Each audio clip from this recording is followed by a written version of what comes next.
Assalamualaikum warahmatullahi wabarakatuh.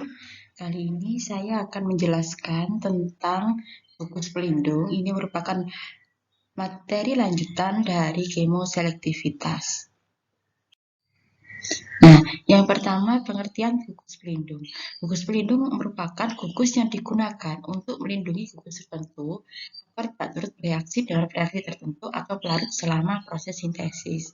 Dan gugus ini sudah dipasang sehingga produk reaksi kemoselektivitas ini memiliki rendaman yang tinggi.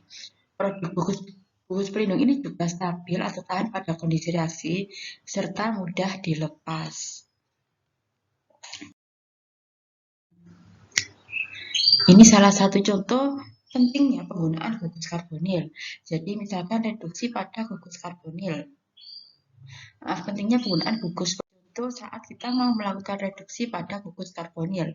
Bila dalam satu senyawa, misalkan di sini ada salah satu contoh senyawa, terdapat dua gugus karbonil, yang mana yang satunya adalah aldehid, yang satunya adalah asam karboksilat. Bagaimana cara mereduksi salah satu gugus karbonilnya saja? Maka yang perlu kita pertimbangkan adalah reagen apa yang digunakan. Dan reaktivitas dari aldehid, karbonil pada aldehid, dan karbonil pada asam karboksilat. Itu yang perlu kita pertimbangkan. Dan apakah perlu gugus pelindung atau tidak? Nah, itu juga harus dipertimbangkan.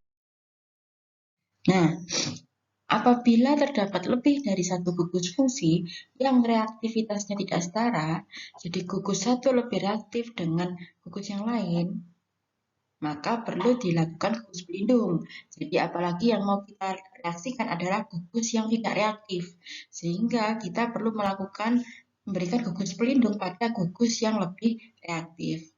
Nah, ini salah satu syarat gugus pelindung yang baik tadi, mudah dipasang dengan rendaman yang tinggi, stabil tahan terhadap kondisi reaksi, mudah dilepas dengan rendaman yang tinggi. Salah satu contoh gugus pelindung yang paling umum adalah asetal. Di sini, gugus pelindung ini hubungannya dengan apa? Berhubungan dengan reaksi regioselektif dan kemoselektif. Seperti yang kita ketahui, reaksi regioselektif adalah reaksi yang mampu menghasilkan isomer, isomer struktur. Jadi reaksi ini misalkan pada senyawa ini, starting material ini kalau kita reaksikan dengan Br2 pada ini temperatur ruangan, maka Br ini masuknya nanti kemungkinannya masuk di mana? Di orto, para, meta. Nah, di sini kita lihat regioselektivitas. Ini kan NH ya, satu amina. Ini. Nah, kira-kira gugus NH ini ada, kalau regioselektif kan dilihat dari mana yang lebih reaktif, posisi mana yang paling memungkinkan terjadi reaksi. Nah, karena gugus NaH ini adalah pengarah orto dan para, maka ada kemungkinan reaksi terjadi pada orto dan para. Nah, berarti karena di sini sudah gugusnya besar, maka Br ini bukan masuk di orto karena ada halangan sterik. Dia masuknya di para, sehingga ini yang terbentuk adalah senyawa ini pada posisi para. Nah, sekarang untuk kemoselektivitas, ini saya review aja ya. Kalau regio tadi kan berhubungan dengan posisi, nah letak reaksi, di mana reaksi akan berlangsung. Nah, kalau kemoselektivitas ini biasanya kalau ada dua gugus fungsi mana yang bereaksi. Ini misalkan ada para aminofenol. Nah, para aminofenol ini mau kita reaksikan dengan aldehid asetat untuk membentuk paracetamol. Nah, kita lihat para aminofenol ini antara OH dengan NH2 itu lebih reaktif yang mana? Nah, kalau kita mengalami asetilasi,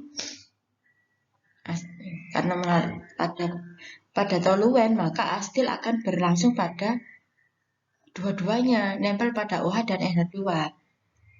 Sehingga Kenapa kok nempel pada dua-duanya? Karena ini sama-sama reaktif. Oleh karena itu kita memberikan suasana di mana OH ini tidak reaktif terhadap asetil. Maka kita buat suasana basa karena OH pada para aminofenol saat suasana basa dengan basa tridin, OH akan bentuk ion omin sehingga tidak akan reaktif terhadap asetilasi. Sehingga saat di sini direaksikan pada fluoropiridin maka akan terbentuk terbentuk parasetamol. Jadi OH ini tidak akan bereaksi. Ini salah satu contoh kemoselektivitas dengan penentuan kondisi reaksi yang tepat. Jadi kalau kita menentukan kondisi reaksinya kurang tepat, maka reaksinya bisa berjalan. Tapi perlu tahapan yang lebih panjang. Jadi ini contohnya, kalau kita mereaksikan asetilasi dalam Polaroid toluen, maka perlu reaksi yang selanjutnya lebih panjang lagi tahapan reaksinya dari atas ke bawah terus ke sini. Baru tambahkan NaOH. Nah, kalau dari awal kita dari para aminofenol kita reaksikan asetilasi pada suasana basa, maka pasti akan terbentuk parasetamol langsung. Bu, apakah bahasa bisa menggunakan bahasa kuat? Nah, bahasa kuat ini kalau penggunaan bahasa kuat ini mampu merusak struktur dari karbohidrat ini. Jadi lebih baik menggunakan piridin.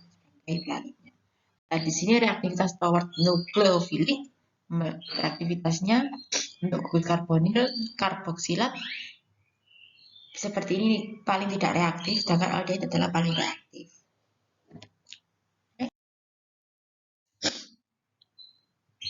Selanjutnya adalah contoh reduksi gugus karbonil.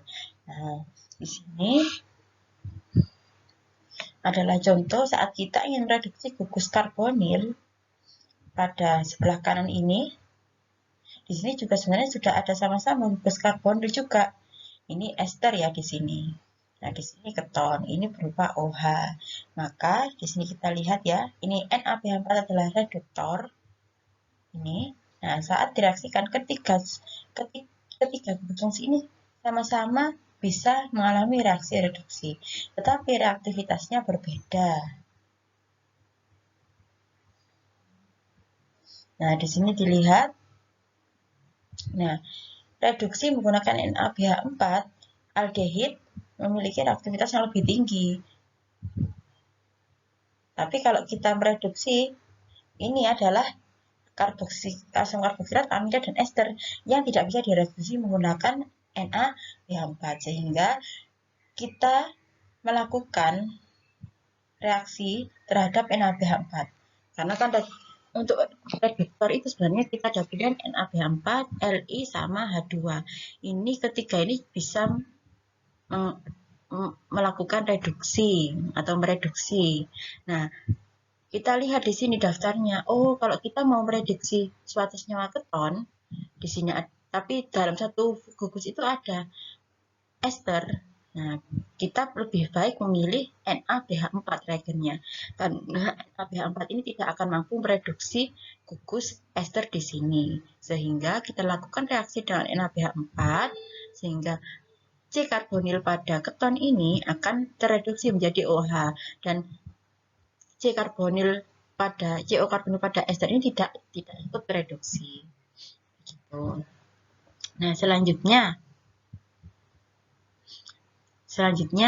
dari senyawa ini kita lakukan reaksi dengan reduksi juga ternyata dengan H2PDC. Ini reaksi asetilasi juga dengan senyawa ini. Nah, sehingga senyawa ini menempel ke N ini. Nah, O-nya mengalami reduksi oleh H2PDC ini. Terjadi penempelan NH.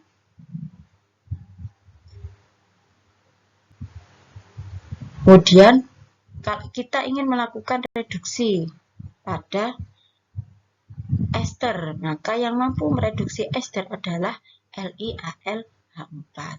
Maka direaksikan dengan LiAlH4 sehingga terbentuklah senyawa salmefamol. Selanjutnya,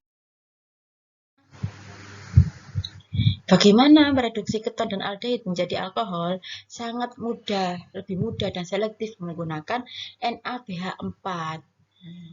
Sedangkan LiAlH4 akan reduksi pula gugus nitro. Jadi kalau kita ada senyawa gugus fungsi, kita memiliki gugus fungsi NO2 dan karbonil. Nah, kita hanya menginginkan reduksi terjadi pada karbonil ini, maka gunakan reagen NaBH4 dengan pelarut etanol. Maka yang tereduksi hanya CO karbonil, NO2 tidak akan tereduksi. Nah, kalau kita menggunakan LiAlH4, maka NO2 ini juga akan tereduksi menjadi NH2. Gitu. Itu sangat pentingnya pemilihan reagen pada reaksi kemoselektif. Nah, ini rumus umumnya, mekanisme reaksinya antara CO karbonil dengan NaBH4. Nah, ini NaBH4 ini, ikatan di sini, NaBH4 ini akan membentuk Na plus dan BH4 min. Nah, ini kan min ini akan menyerang C karbonil. C kan muatannya parsial positif, O kan parsial negatif, sehingga negatif ini akan menyerang ke sini, sehingga O akan masuk ke, O akan berikatan dengan H dari etanol. Nah, akhirnya terbentuk suatu OH. Nah, ini reaksi sisanya ini, senyawa sisanya ini masih merupakan agen pereduksi.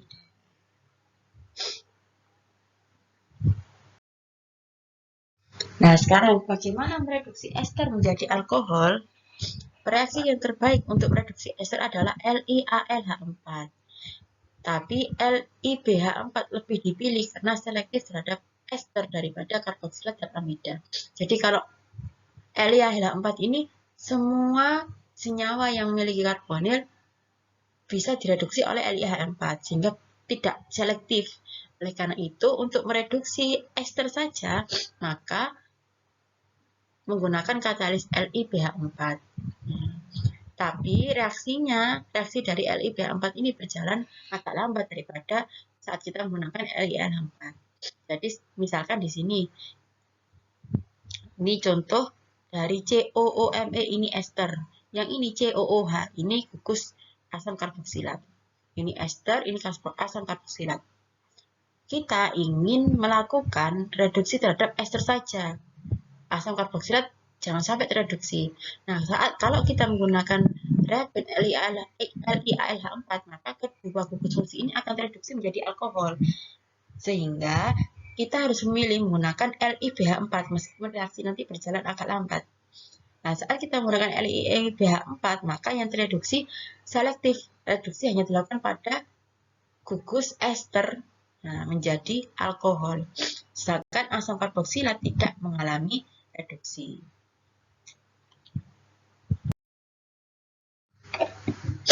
Bagaimana mereduksi amida menjadi amina? Nah, reduksi amida menjadi amina, reaksi terbaiknya adalah menggunakan LiAlH4. Ini adalah mekanisme reaksi reduksi LiAlH4 pada ester. Nah, sekarang kita fokusnya LiAlH4, reduksi LiAlH4 pada amida. Jadi ini adalah mekanisme reaksinya. LiAlH4 akan reduksi amida menjadi suatu senyawa amina. Ini mekanisme reaksinya. Jadi LiAlH4 akan terputus menjadi Li plus dan AlH4 min. Pada AlH4 min akan menyerang C karbonil yang bermuatan parsial positif, sehingga elektron rangkap, ikatan rangkap pada CO karbonil ini akan berikatan dengan Li plus. Terbentuk senyawa intermediat seperti ini. Nah, selanjutnya ikatan O antara O dengan L ini akan terputus dan berpindah menyerang AlH3. Sehingga terbentuk senyawa intermediat tetrahedral seperti ini. Selanjutnya, NR2. N ini kan punya PEB. PEB pada N ini akan berpindah, nah, masuk ke sini sehingga menjadi berikatan rangkap dan terjadi pemutusan pada atom OCO ini. Nah, sehingga terbentuk ion iminium. Ini ion iminium. Selanjutnya, ALH4-, ini kan sudah jadi ALH4-. Nah, ikatan pada ALH ini akan menyerang ini sehingga terbentuk suatu amina. 3, dalam THF, maka asam karboksilat akan langsung direduksi menjadi OH. Nah, saat kita mau mereduksi asam karboksilat menjadi aldehid saja, maka kita pilih reagen DIPAL atau DIPAL-H. Itu yang perlu diingat ya. Nah, ini rangkuman dari agen reduksi untuk gugus karbonil. Jadi ini semakin ke sini semakin reaktif, yang ini semakin tidak reaktif. Ini ada rangkumannya. Jadi ujinya di sini kalau hijau mereduksi lambat, tidak bisa mereduksi. Jadi NaBH4, kalau ini warna merah berarti tidak bisa mereduksi amida dengan asam karboksilat. LiBH4 tidak bisa mereduksi ini juga. LiAL4 ini yang paling banyak bisa mereduksi tapi tidak selektif karena semua gugus bisa tereduksi. BH3 hanya mereduksi imina, amida, dan karboksilat. Bisa dilihat di sini ya. Kalau hijau itu mudah mereduksi, kalau oranye itu mereduksi lebih lama. Kalau ester, kalau ingin mereduksi ester menjadi aldehid, maka menggunakan DIPAL dengan larut alkohol. Kalau mau mereduksi amida menjadi aldehid, maka menggunakan LiALH4 pada suhu 0 derajat. Nah, ini kalau mau mereduksi asam karboksilat menjadi aldehid, nah ini via asil klorida.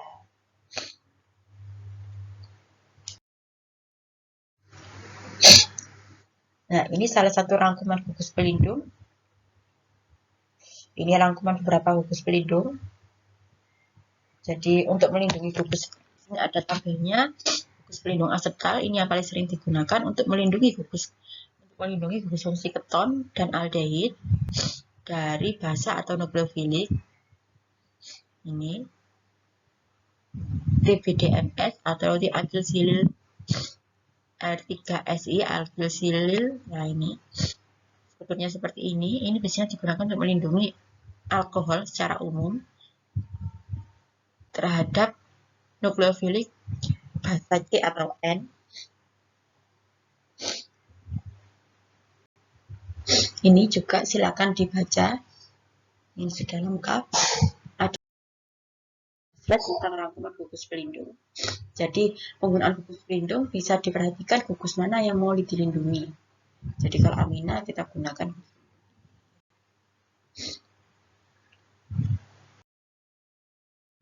Nah, ini contoh perlindungan gugus aldehid dan keton. Kita menggunakan gugus pelindung berupa asetal. Gugus pelindung ini diperlukan saat kita memiliki dua gugus. Yang satunya sangat reaktif, lebih reaktif, yang satunya tidak reaktif, kurang reaktif. Namun kita ingin melakukan reaksi pada gugus yang kurang reaktif, sehingga perlu dilakukan perlindungan gugus pelindung pada gugus fungsi yang reaktif. Jadi di sini harus tidak boleh bereaksi di sini. Nah, bila tanpa gugus pelindung, saat kita reaksikan dengan fenil magnesium bromida, ini reagen Grignard ya, maka reagen ini akan bereaksi pada gugus yang lebih reaktif, yaitu keton. Akan bereaksi di sini sebelah kiri. Padahal kita ingin menghasilkan ini, yang reaksi kita inginkan adalah sebelah kanan ini. Maka pertama-tama sebelum direaksikan dengan fenil magnesium bromida, kita reaksikan dengan asetal. Ingat ya, untuk perlindungan aldehid dan keton, gugus pelindungnya baik adalah asetal. Jadi ini kita reaksikan dengan asetal pada suasana asam, maka keton ini akan berikatan dengan asetal bentuk seperti ini. Nah, setelah terbentuk seperti ini, kita lakukan reaksi dengan fenil magnesium bromida. Nah, karena ini sudah terlindung, ini sudah tidak reaktif, karena kan ini sudah ada gugus pelindungnya, maka reaksi hanya terjadi pada gugus fungsi ester saja.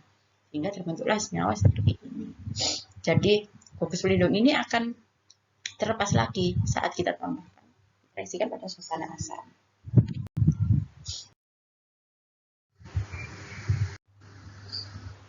Nah, selanjutnya